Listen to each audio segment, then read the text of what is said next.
Assalamualaikum warahmatullahi wabarakatuh. Di video kali ini saya akan membagikan cerita mistis. Cerita ini berjudul Santet Telu Soang. Seperti apa kisah ceritanya? Langsung saja dan selamat mendengarkan.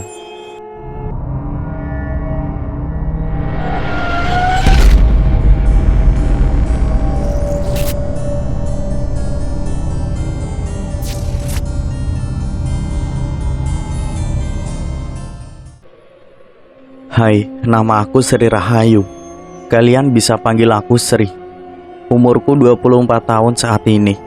Aku lahir di kota Gudeg, tepatnya di Jogja, Jawa Tengah. Aku sudah bersuami dan mempunyai satu orang anak perempuan berusia 5 tahun bernama Elsa. Kejadian ini aku alami pada saat umurku masih 15 tahun. Di salah satu wilayah di Jogja, di mana ada satu desa yang aku tinggali bersama keluargaku.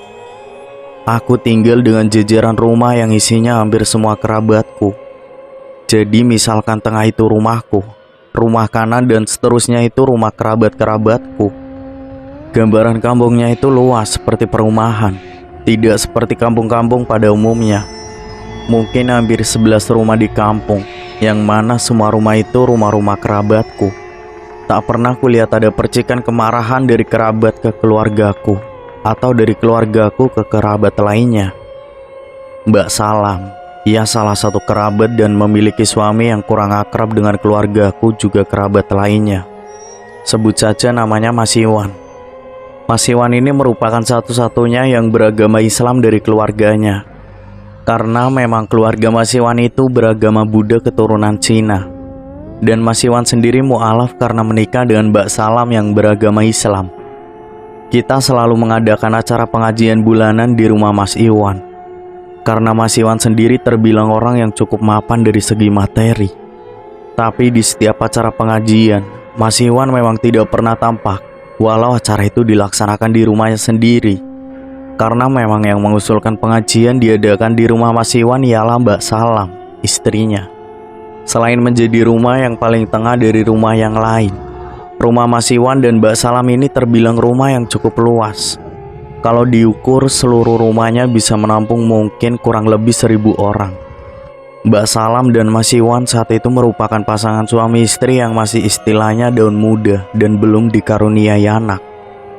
Mbak Salam setahuku wanita yang gemar belajar ilmu agama, dibandingkan Mas Iwan yang kesehariannya hanya bekerja dan bekerja.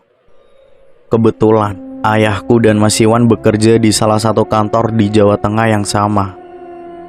Ayahku yang tidak terlalu akrab dengan Mas Iwan, jadi setiap berangkat kantor walaupun searah dan dekat dengan rumah masing-masing. Tapi aku tidak pernah melihat ayah pergi ke kantor bareng dengan Mas Iwan. Kudapatkan dari cerita ayahku, Mas Iwan merupakan salah satu karyawan yang paling lama kerja di kantor itu dan mempunyai nilai persen yang tinggi jika ada pemilihan LK, leader karyawan, dibandingkan ayah yang hanya baru beberapa tahun bertugas. Tapi kelebihan ayah itu selalu datang tepat waktu, malah kadang-kadang datang ke kantor terlalu pagi, dan juga memiliki riwayat dipuji oleh presiden direktur.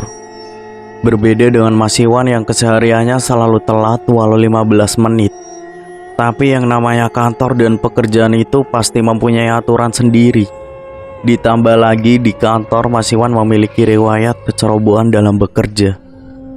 Setiap break makan siang, ayah sering mendengar obrolan Mas Iwan dan temannya tentang keyakinannya terpilih menjadi LK saat pemilihan nanti. Karena presiden direktur perusahaan mengumumkan kalau nanti kurang lebih 1 bulan ke depan akan ada pemilihan leader karyawan baru. Ayahku sama sekali tak berharap lebih dengan posisi itu. Baginya di posisinya yang saat ini pun beliau sudah sangat bersyukur. Beda dengan Mas Iwan yang kelewat percaya diri akan kepilih menjadi LK. Sampai singkat cerita 1 bulan berlalu.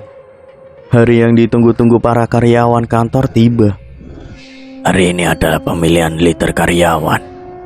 Ayah harus rapi karena presiden direktur akan ke kantor. Syukur-syukur dipilih jadi leader karyawan. Ucap ayahku saat ingin berangkat kantor. Kita berdua pamit pergi ke ibu, karena aku dulu kalau sekolah berangkat bareng ayah. Selain searah naik mobil pribadi kan gak bayar, hemat ongkos. Baru masuk mobil dan memakai sabuk pengaman, kulihat dari spion mobil Mas Iwan melaju ke arah depan melewati kami. Tumben Mas Iwan rajin banget berangkat pagi-pagi. Biasanya juga telat mulu. Ada pemilihan aja dia tuh cepet, ucapku. Hush, jangan gitu sama saudara, Jawab ayah. Ayahku memang seperti itu, terlalu baik. Tapi karena baiknya itulah orang menjadi mudah untuk memanfaatkannya. Berangkatlah kita. Aku sampai di sekolah sekitar 6:30 kurang. Dan ayah pun langsung bergegas ke kantor. Singkat cerita, aku pulang sekolah sekitar jam 4 sore. Seperti biasa kalau berangkat dengan ayah, pulang dengan angkot. Sepulangnya di rumah, aku beri salam kepada ibu dan segera aku bersih-bersih, kemudian membantu ibu untuk menyiapkan makan malam nanti. Sebelum maghrib ayah pulang, membawa aura bahagia yang terpapar di wajahnya. Iya, omongan gurau tadi paginya terjadi secara nyata. Ia diangkat menjadi leader karyawan dengan nilai persen lebih tinggi dari Mas Iwan dan karyawan kantor lainnya. Kala itu benar-benar haru. Ibu menangis memeluk ayah sedangkan aku cuma plonga-plongo mencari spot peluk. Ya, terima kasih ya Allah, Engkau selalu mengijabahi doa-doa yang kami panjatkan kepadamu. Tetapi di sisi haru itu ayah bercerita kalau tadi saat dipilih menjadi leader karyawan ada sedikit perdebatan Mas Iwan dengan atasan. Mas Iwan tidak terima karena secara ia karyawan lama. Tapi kembali lagi, rezeki itu sudah diatur. Mungkin ini memang rezeki kita. Mendingan kita adakan syukuran dengan rangka kamu naik jabatan, ucap ibu. Iya bu, alhamdulillah. Aku boleh kalau diadakan syukuran di rumah. 3 hari kemudian, semua persiapan sudah matang dan acara pun sudah siap. Dan pengumuman acara syukuran sudah tersebar. Kini waktunya acara. Acara ini kita adakan sehabis Isya, selain waktu yang paling tepat. Ayahku pulang juga seringnya sehabis maghrib. Seperti biasa, bukan cuma pengajian kali ini di acara syukuran ayahku. Kulihat Mbak Salam seorang diri datang tidak ditemani Mas Iwan. Saat ditanyai Mas Iwan di mana, Mbak Salam menjawab kalau Mas Iwan tadi pergi mengendarai mobil dengan tujuan yang tidak dijawab ketika ditanyai mau kemana oleh Mbak Salam. Syukuran ini berjalan lancar dengan doa-doa dari Kiai Gofur. Kiai Gofur ini adalah seorang kiai yang mempunyai satu padepokan di Jawa Timur dan masih saudara dekat dengan ibu. Acara itu dipimpin oleh Kiai Gofur dengan hikmat. Acara selesai pada pukul 9 malam. Semua kerabat-kerabatku pulang beserta Mbak Salam dan para warga lainnya, kecuali Kiai Gofur, selaku saudara ibuku yang menyempatkan waktunya untuk berbincang hangat di ruang tamu. Bercerita tentang masa-masa ia dulu yang didengarkan oleh ibu, aku dan ayah. Sebelum Kiai Gofur beranjak untuk pulang, beliau berujar, mulai sekarang lebih waspada man. Semakin tinggi jabatan kamu, semakin tinggi pula datangnya kemusyrikan. Jika nanti terjadi apa-apa dengan Rohman, tolong panggil saya. Karena saya lihat sesuatu yang buruk akan terjadi di keluarga ini, ucapnya. Mudah-mudahan Lastri sama keluarga terus dalam lindungannya ya mas. Doain aja keluarga Lastri dijauhi dari orang-orang yang mau berbuat jahat, jawab ibu. Setelah berbincang-bincang, sampailah pada titik di mana Kiai Gofur pamit pulang. Kita mengantar sampai ke depan dan dilanjut lagi membersihkan sisa-sisa makanan jamuan tadi. Semua rapih, berlanjut dengan tidur. 1 minggu setelah acara syukuran, perkataan dari Kiai Gofur pun benar. Di sini mulai ada penyakit-penyakit yang datang secara tiba-tiba menyerang tubuh ayah. Pulang dari kantor mungkin karena kecapean, ayah langsung tidur terlentang di sofa ruang tamu. Tapi ayah mengeluh kepanasan dan merasa kalau di dalam perutnya ada benda-benda tajam seperti paku yang menusuknya. Ibu mengusulkan kepada ayah untuk istirahat di rumah dahulu, karena dari raut wajah, ayah benar-benar seperti orang menahan rasa sakit yang luar biasa. Bahkan untuk berdiri pun ayah sudah tidak kuat. Untuk pindah ke kamar pun, ibu sampai memanggil kerabat rumah sebelah untuk membopong ayah. Panggil saja Mas Raffi. Setelah membopong dan menidurkan di kamar, Mas Raffi menanyai kenapa ayah bisa seperti ini. Ayah menjawab, tadi siang saat di kantor tiba-tiba pandangan kabur. Selepas itu tubuhnya panas dan dari dalam perut seperti ada benda tajam yang menusuk kulit perutnya. Histeris dan kagetlah Mas Raffi. Dan cekatan Mas Raffi meminta ibu menelpon kenalan dokter dari salah satu rumah sakit sekitar. Sri, tolong ambil handphone ibu nak di dapur, ucap ibu.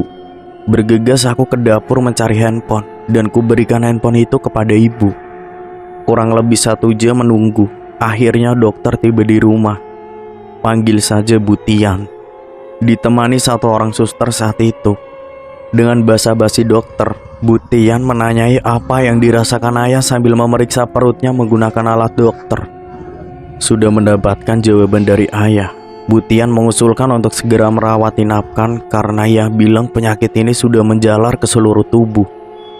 Tapi yang buat Bu Tian heran ialah apa yang dirasakan ayah di sekitar perut tidak bisa terdeteksi. Ujar Bu Tian, ya sudahlah, apapun yang dijalani kalau itu yang terbaik dan untuk kesembuhan ayah, ibu mengiyakan. Bergegas Bu Tian menugaskan suster yang sedari tadi menemani untuk menelpon pihak rumah sakit agar pihak rumah sakit mendatangkan 1 ambulan untuk ayah.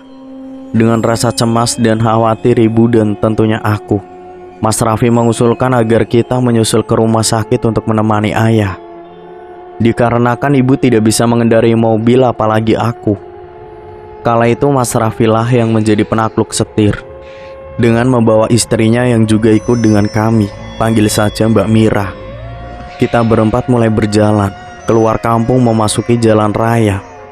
Sekitar 30 menit akhirnya kita masuk gerbang rumah sakit. Ibu menanyai nomor kamar Pak Roman atau ayah atau suaminya. Suster menjawab dan bergegas kita menghampiri ruangan ayah. Saat kami membuka pintu ruangan ayah, di dalam sudah ada 3 dokter yang sedang mengobrolkan sesuatu yang serius. Dan posisi ayah saat itu tidak sadarkan diri. Ibu menangis saat itu. Ia memeluk ayah sambil menanyakan ke 3 dokter tersebut apa yang dialami suaminya kala itu. Kulihat dokter kebingungan karena terlihat dari raut wajah mereka seperti orang kebingungan. Salah satu dokter menjawab, kami masih menyelidiki jenis penyakit yang dialami suami ibu, dan kami akan berusaha semaksimal mungkin. Untuk saat ini biarkan kami yang mengatasinya ya Bu. Ibu berdoa saja agar Tuhan bisa membalikan keadaan, ucap salah seorang dokter. Selepas mengatakan itu, 3 dokter tersebut pamit keluar ruangan dan menyuruh agar kita semua siaga jika ada respon apapun dari ayah. Malam semakin larut. Mas Raffi mengusulkan untuk kita pulang terlebih dahulu dan dilanjut besok kembali. Dengan rasa terpaksa dari wajah ibu, ia setuju dengan alasan Mas Raffi. Kita semua pamit, besok aku balik lagi, kamu yang kuat ya. Sambil menangis dan mengelus rambut ayah. Itulah kata-kata yang keluar dari mulut seorang ibu dan istri yang tulus. Keesokan harinya, sehabis maghrib, aku, ibu dan Mas Raffi beserta istrinya kembali datang ke rumah sakit untuk melihat keadaan ayah. Kali ini ditemani beberapa kerabatku yang ikut untuk menjenguk. Dibuka pintu ruangan ayah. Terlihat dokter yang tidak asing bagiku, yaitu Bu Tian. Ia terlihat sedang memeriksa ayah dengan sedikit raut wajah yang panik karena kedatangan kami. Ibu menyapa Bu Tian disambung dengan menanyai perkembangan kondisi ayah. Saat itu, kami semua dikagetkan dengan pernyataan Bu Tian. Bagaimana tidak kaget? Ayah yang 2 hari lalu masih sadar, detik itu dinyatakan koma. Tangis ibu cukup membludak. Ia kaget tidak percaya atas pernyataan yang dilontarkan Bu Tian mengenai kondisi ayah. Kerabat-kerabatku yang ikut serta menjenguk kala itu mencoba menguatkan ibu dan terus-terusan menyadarkan ibu agar selalu berdoa kepada Sang Pencipta untuk kesembuhan ayah. Aku benar-benar sudah tidak tahu lagi apa yang harus diperbuat. Aku tidak menangis. Aku tidak menangis secara kasat mata, tapi secara batin aku menangis sejadi-jadinya. Aku takut ayah meninggalkan kami. Aku takut ayah tidak kembali. Aku takut ayahku pergi meninggalkan kami semua. Aku tidak mau itu terjadi. Aku kalut dengan pikiran buruk. Aku takut hal yang diinginkan terjadi kepada keluargaku. Berjam-jam berlalu. Kerabat serta Mas Raffi dan istrinya pamit pulang. Sedangkan ibu menginap untuk menemani ayah. Aku disuruh untuk pulang karena rumah tidak ada yang menjaga. Ya sudahlah, kita berpamitan ke ibu. Dan ayah yang tertidur pulas di atas kasur. Hari-hari selanjutnya tak pernah ku dengar ada kabar perkembangan tentang kondisinya ayah. Aku benar-benar kacau saat itu. Hampir 3 minggu ayah terkapar koma di rumah sakit, ditemani ibu yang selalu menumpahkan air mata. Di minggu ketiga, ibu sama sekali tidak pulang ke rumah. Untuk mengambil uang saku sekolah atau jajan, aku pun harus ke rumah sakit. Mau di rumah ataupun di sekolah, kala itu kepribadianku berubah. Aku sangat murung. Aku selalu memikirkan keadaan ayahku yang sedang berjuang melawan penyakitnya di alam bawah sadar. Ayah yang baik, periang, penghidup suasana, kini sedang terbaring lemah tak sadarkan diri. Sampai tak terasa ayah koma sudah hampir 1 bulan. Pagi-pagi saat ingin bergegas pergi ke rumah sakit membawakan makanan untuk ibu, aku teringat pesan Kiai Gofur yang berpesan agar cepat-cepat memberitahunya jika terjadi apa-apa dengan ayah. Hampir 1 bulan itu, ibu memang tidak memberitahukan ke sebagian saudara lainnya kalau ayah sedang sakit berat. Tidak tahu ini petunjuk dari Sang Pencipta atau apa. Aku buru-buru mencari HP ibu di kamar. Dan benar saja, kulihat HP ibu tergeletak di kamarnya. Buru-buru ku telepon Kiai Gofur dengan maksud tujuan mengabari kalau ayah sedang terkapar di rumah sakit. Assalamualaikum Pak Ade. Waalaikumsalam. Ada apa Sri? Kok tumben telepon? Itu Pak Ade, ayah masuk ke rumah sakit. Yang benar kamu. Sri, di mana sekarang kamu? Sri di rumah Pak, ini mau pergi ke rumah sakit. Sri, tunggu di rumah saja. Nanti tak jemput biar ke rumah sakit bareng. Selepas mengabari Pak Kiai yang merupakan Pak Deku, kulihat lagi HP ibu dan kulihat ada 1 riwayat panggilan dari nomor tidak dikenal. Aku mencoba menelpon kembali nomor itu, karena dalam hati takut orang kantor yang tidak bisa menghubungi ayah selama sebulan ini, jadi menghubungi ibu. Dan telepon pun terhubung. Terdengar suara perempuan yang menjawab. Sangka tidak disangka, aku sedang berhadapan dengan presiden direktur kantor ayah. Ia menanyai ketidakhadiran ayah selama 1 bulan ini. Aku coba menjelaskan musibah yang menimpa keluarga kami kepadanya secara rinci. Belasungkawalah jawabannya. Ia meminta alamat rumah sakit tempat di mana ayah dirawat. Entah untuk apa, tapi kuberikan alamatnya lewat SMS. Obrolan dengan atasan ayahku selesai. Kulanjutkan kembali dengan menunggu kedatangan Kiai Gofur. Beberapa puluh menitku menunggu di ruang tamu. Terdengar suara klakson mobil dari luar. Kubuka pintu dan kulihat Kiai Gofur turun dari mobil beserta istri dan 1 anaknya yang saat itu umurnya mungkin kurang lebih 20 tahun. Beda 4 tahun dengan umurku di kala itu. Kusapa dan salam keluarganya. Tanpa berlama-lama bergegas kita pergi ke rumah sakit. Singkat cerita, sesampainya di ruangan ayah, kami yang baru datang dikagetkan dengan keadaan fisik ayah. Butiat, ibu dan 2 suster di ruangan itu juga tak kuasa melihat fisik ayah. Bagaimana tidak, 3 hari lalu ku jenguk ayah, tubuhnya masih normal, masih terlihat bugar. Dan 3 hari kemudian, tepatnya saat ini, kulihat ayah sangat kurus dan parahnya selalu keluar paku-paku yang berukuran kecil dari area perut dan lehernya. Ini tidak pernah kubayangkan sebelumnya. Ini di luar akal sehat manusia. Apa ini? Musibah apa yang menimpa keluarga kami ya Tuhan? Ucapku dalam hati. Terlihat ibu dan Butian tidak mempedulikan kehadiran kami. Mereka sibuk mengumpulkan paku-paku yang berjatuhan dari tubuh ayah. Berbeda dengan kedua suster, mereka menyapa kami. Kiai Gofur yang melihat kejadian itu langsung memarahi ibu. Saya kan udah bilang sama kamu Lastri, kalau terjadi apa-apa dengan Rohman cepat-cepat bilang sama saya. Penyakit ini tidak akan bisa ditangani oleh senjata medis. Sudah, biar saya yang ngurus. Izin untuk pulangkan ke rumah aja, biar saya yang lebih leluasa mengobati Rohman. Ibu meminta maaf kepada Kiai Gofur dan segera meminta izin untuk dibawa pulang. Tanpa pikir lama, pihak rumah sakit mengizinkan ayah untuk dibawa pulang. Karena mungkin pihak rumah sakit sudah tidak tahu harus berbuat apa lagi kepada ayah. Tapi di sini ada kendala soal pembayaran. Kembali lagi kita dirikukan oleh biaya keseluruhan rawat ayah yang begitu menggelegar.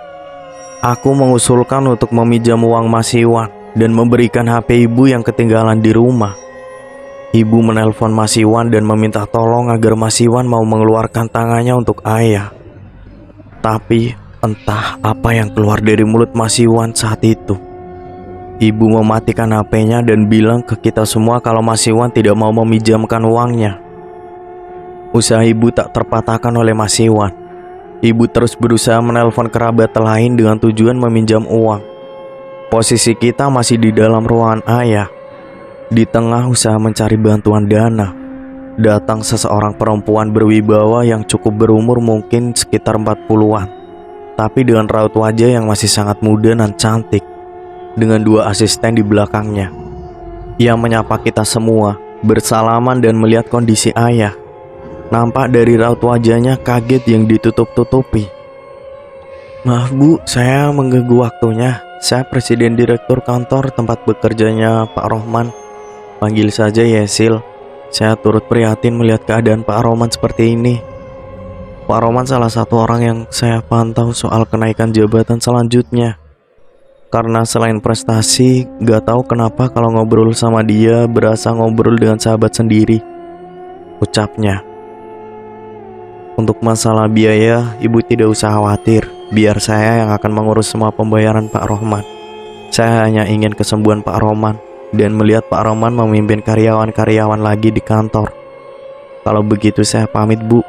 Saya cuma ingin melihat kondisinya. Tambahnya lagi, beliau pun pergi meninggalkan kita semua. Rasanya lega saat itu. Di situ aku sadar kalau tadi aku tidak menelpon nomor itu, kami tidak akan dibantu oleh Mbak Yesil. Singkatnya, kami kembali ke rumah siang hari. Ditidurkannya ayah di ruang tengah. Kulihat Kiai Gofur memegangi tangan ayah dengan mata terpejam. Baru-baru ini aku ketahui kalau apa yang dilakukan Kiai Gofur dulu ialah ilmu penerawangan batin. Semua terdiam dan terfokus melihat Kiai Gofur. Di tengah-tengah penerawangannya, kami semua dikagetkan oleh Kiai Gofur yang tiba-tiba seperti orang tertusuk pedang di area perut dari area belakang. Tapi tidak ada pedangnya. Ia tergeletak di lantai, lalu memuntahkan darah dari mulut dan hidung. Darahnya sangat kental seperti putih telur. Dengan cekatan ibu mengambilkan air putih kosong untuk diminumkan kepada Kiai Gofur. Sedangkan istrinya memegangi tubuh Kiai Gofur dan anaknya membersihkan darah-darah yang berceceran di lantai. Nafas ngos-ngosan dan batuk tersedak kulihat dari mulut Kiai Gofur.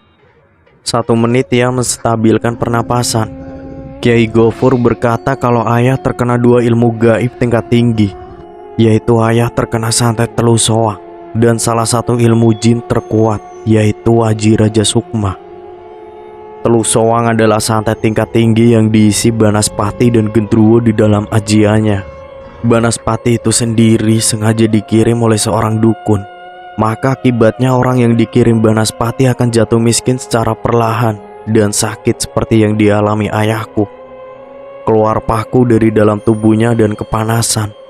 Dan Gendruwo, jika dikirim sengaja oleh seseorang, maka akibatnya orang yang dikirim Gendruwo jiwanya akan dimakan secara perlahan. Tapi sebaliknya, jika orang yang dikirim Gendruwo itu bisa melawan, maka senjata makan tuanlah jadinya.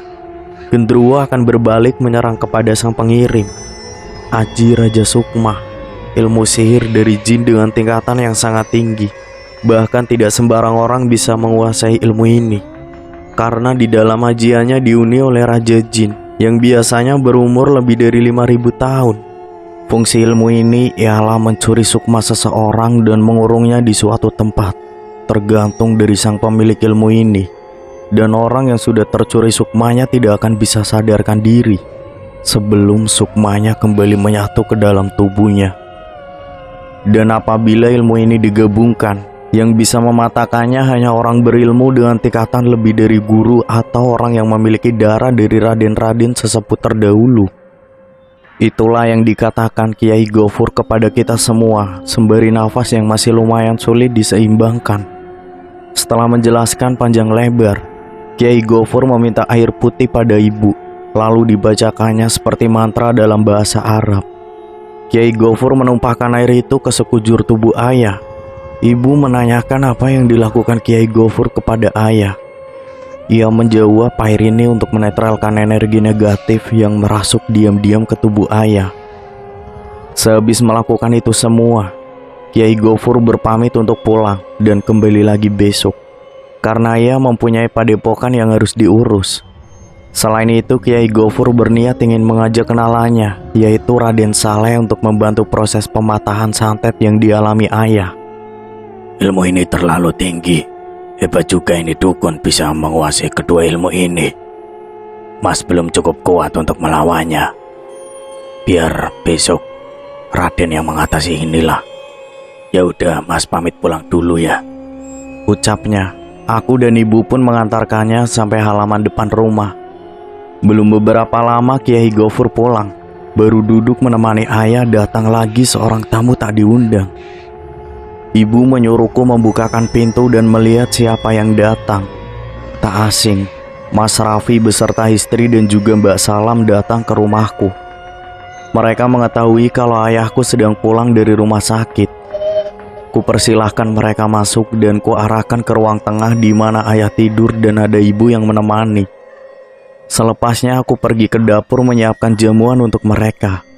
Kami berbincang-bincang hangat saat itu. Mbak Salam menanyai apa yang sebenarnya terjadi dengan ayah. Ibu menjawab. Mbak Salam juga bercerita soal Mas Iwan yang 1 bulan ini selalu keluar selepas pulang kerja. Dan ketika ditanyai mau kemana, selalu dengan alasan mencari angin malam. Bincang-bincang pun berlangsung begitu lama, sampai di titik semua pamit pulang. Hari ini adalah hari terakhir kegelapan melanda ayah. Jam 9 pagi, Kiai Gofur kembali datang ke rumah. Kali ini tidak ditemani istri dan anaknya. Aku masih ingat, ia turun dari mobil bersama seorang lelaki yang cukup berumur. Dilihat dari pakaiannya, mungkin kejawen.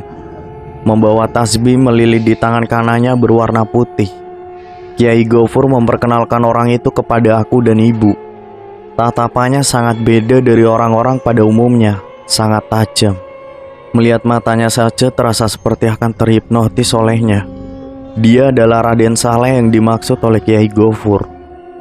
Ia datang dengan maksud membantu ayah, karena Kiai Gofur yang meminta bantuan. Kami mempersilahkan masuk dan langsung ke ruang tengah tempat ayah terkapar. Sekarang kami di ruang tengah dengan aku, ibu, Kiai Gofur dan Raden serta ayah yang berada di tengahnya. Kami duduk melingkari ayah. Tanpa percakapan apapun lagi, Raden Saleh memfokuskan dirinya kepada ayah. Memegangi kepalanya dan memakaikan tasbih menjadi seperti kalung di leher ayah. Dan berkata, Keluar, keluar kamu. Momen ini adalah momen di mana pertama kalinya aku benar-benar takjub tak berkata. Sesaat Raden mengucapkan kata keluar, terdengar teriakan keras yang terdengar sampai merasuk ke otak. Bahkan ibu pun sampai menutup telinganya. Entah dari mana letak pasti teriakan itu berasal. Yang jelas aku tahu teriakan itu berasal dari dalam rumahku. Teriakan itu berlangsung kurang lebih 1 menit dengan jeda 3 kali. Aku dan ibu bahkan juga Kiai Gofur kala itu tak berkutik sama sekali. Bingung harus berbuat apa. Jadi kita bertiga hanya mengikuti instruksi dari Raden Saleh. Sesudah menghilangnya teriakan itu, Kiai Raden berkata kalau penyakit ini adalah kiriman dari salah satu rekan kerjanya yang sirik dengan ayah. Ibu menanyai siapa orang tersebut, tapi Raden tidak memberitahukan namanya. Ia bilang cukup kita doakan saja agar orang yang berbuat dimasukkan ke surganya Sang Pencipta. Raden Saleh melanjutkan konsentrasinya kembali ke ayah. Seperti biasa, kami bertiga hanya diam menunggu instruksi selanjutnya. Di sini cukup lama kami menunggu. Di tengah-tengah meditasi Raden, ia berbicara sendiri seakan tengah mengobrol dengan seseorang. Yang aku ingat perkataan Raden saat itu. Jin yang berada dalam ajianmu sudah tunduk kepadaku. Raja Jin kau banggakan, kubakar habis menjadi debu. Patahkan mantramu, atau kubalikan ilmu ini untuk menyerangmu. Ucap Raden dengan nada agak sedikit naik. Beberapa lama kulihat Raden menyudahi meditasinya. Tangan kanannya seperti menggenggam sesuatu dan segera memegangi kepala ayahku. Digerakannya tangan Raden sampai ke ujung kaki ayah. Mungkin 3 menit setelah Raden melakukan itu, seorang ayah yang sudah terlalu lama terpejam kini bangkit. Kulihat terbukanya mata ayahku. Ibu yang menanti-nantikan saat ini tak kuasa menahan tangis haru. Tangis dari sang ibu sekaligus istri yang tulus terpecahkan kala itu, begitupun aku. Bergegas aku mengambilkan segelas air putih untuk diminumkan kepada ayah. Kiai Raden dan Kiai Gofur pun akhirnya bisa bernafas lega. Alhamdulillah, kita belum terlambat. Setelah kondisinya kembali normal, Kiai Raden dan Kiai Gofur pun beranjak pamit pulang. Tak lupa aku dan ibuku mengucapkan beribu-ribu terima kasih karena sudah menolong ayahku. Tak bisa kubayangkan jika ayahku tak selamat akibat serangan santet.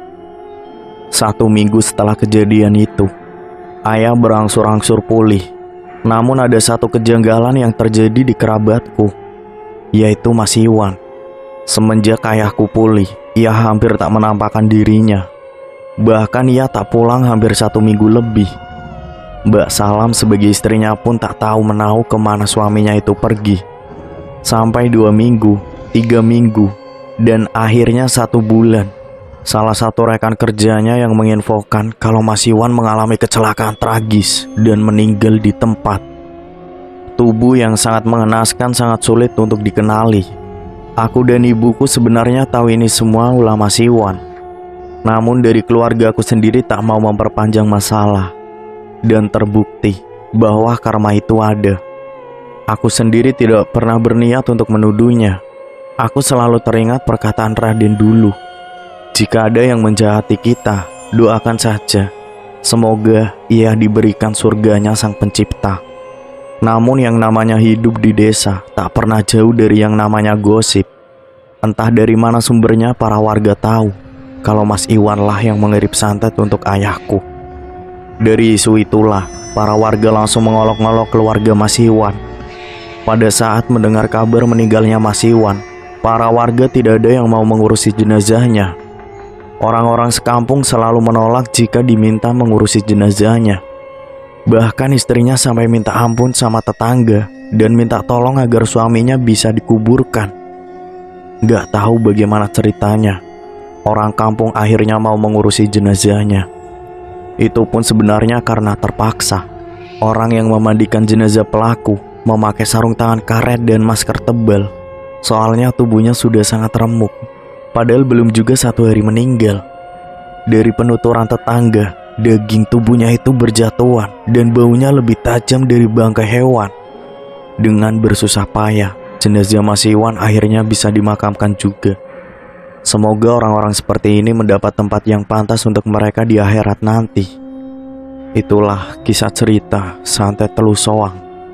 Semoga dari cerita ini kita bisa ambil pelajaran dan hikmahnya. Terima kasih buat teman-teman yang udah dengerin dari awal aku cerita nyampe sekarang. Semoga sehat selalu, dilancarkan rezekinya, dan pastinya panjang umur. Amin. Saya pamit undur diri. Wassalamualaikum warahmatullahi wabarakatuh.